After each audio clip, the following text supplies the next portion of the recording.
"I'm getting fine now," Julia said. "Don't you want to sit down?" "No, thank ye. I got to be moving on.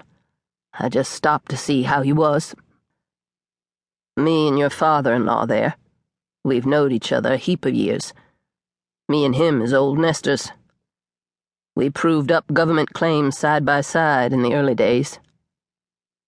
"It's nice of you to come see me," Julia said. "Well, days is getting cool now, and I was out on the prairie picking up cow chips, laying in a little fuel. I leave my land unfenced next to Terwilliger, and he pastures his stock on it, so I get a lot of fuel." He laughed. "I thought I'd come in." He wanted to get away now. "When you go out, send Myra in," she said, giving him a chance to leave. He hurried up the steps, sighing his relief. "I wonder how he lives without farming," she thought. "No one knows. No one bothers to ask. You don't put your nose in where it's not wanted." When Mrs. Brownell came, she cheered Julia more than any of the others with her quick laughing talk and her generous, warm understanding. She brought a jar of watermelon preserves she had just put up and a large white cake, which wholly secured her esteem in Myra's eyes. She wrapped a piece of cake and hid it away for Lonnie. That Saturday, Mrs. Long stayed with Julia while Milt, the old man, and Mr. Long went into town.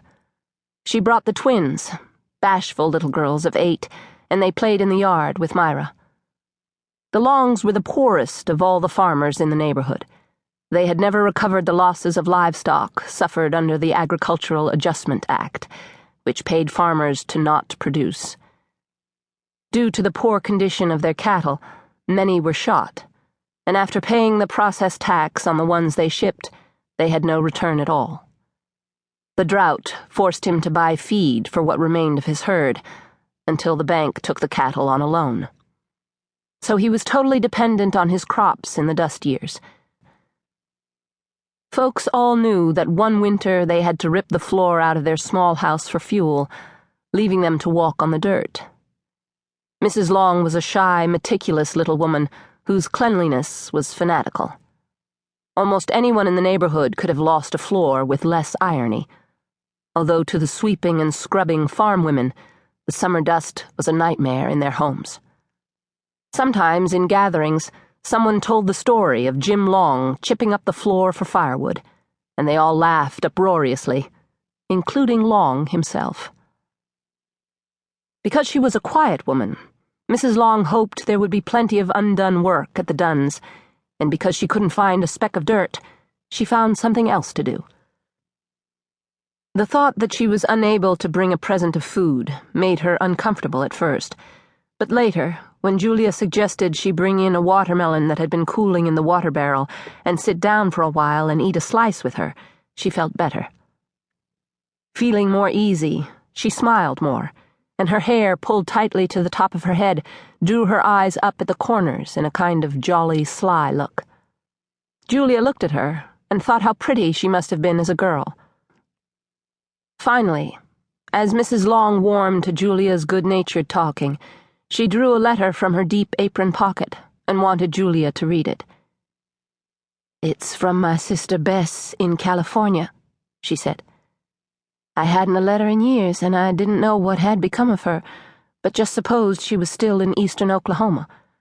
Never seemed to have time myself to sit down and write. Jim and I have been thinking all year of a change, and when we got this, we sat right down and talked it over. Of course, it ain't the best in the world, but beggars can't be choosers, and these last few years has made us as near beggars as I ever hoped to be. Jim says we'll have one more try at the farm. He's almost through drilling wheat, and with the school opening this fall here, we might as well wait. I ordered the kids some shoes with my egg money this week, and we felt mighty proud we could buy 'em. California's a long way off.